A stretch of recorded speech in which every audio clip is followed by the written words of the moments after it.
जय जगन्नाथ सांग माने एबे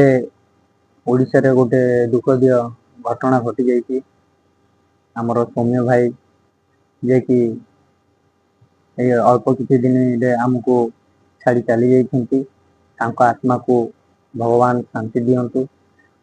आउ हाँ ओडिशावासी को भी अनुरोध तांको आत्मा पाई भगवान को पाखरे टिके प्रणाम जनातु कहीं एबे माँ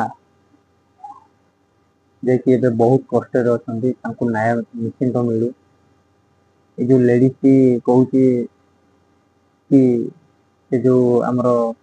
स्थानांतरित लोक थिले बंचई बाहर करा जाए कहीं सरकार कौन तुम देड़ुसुर ये तुम धर्म गईटा हो सरकार कौन तुम देड़ुसुर जो तुम कथा मानी तुम घर धर्म गईटा को छाड़देले तुमको पेलिबे जाइकरी। तो बाप कौन कहूल तो बाप कहूँ मो झील को रेप करा कपड़ा फाड़ी दे दिन 11 आम ओडिशा रे एमती घटना है गई।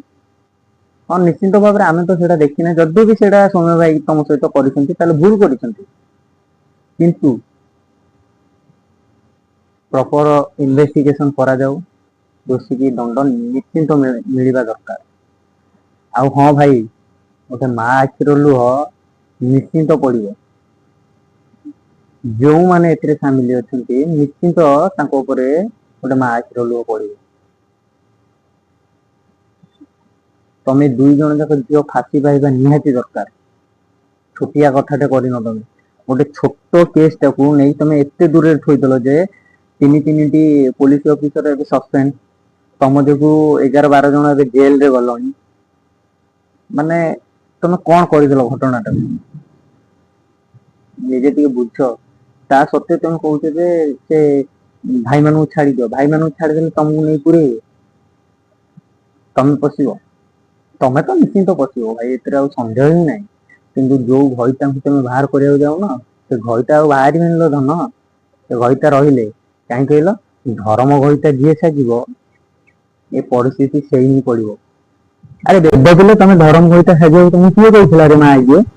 तुम भौणी जाए चारे छाड़े बुलूची से तुम धर्म घईटा धर्म भाई साजि पारन एटी माँ चिन्हिच कि न चिन्हिच तुम गोटे पिलार जीवन नहीं गल। अरे बेद पिले हाँ तुम भाया बेद पिला फाशी निहाती दरकार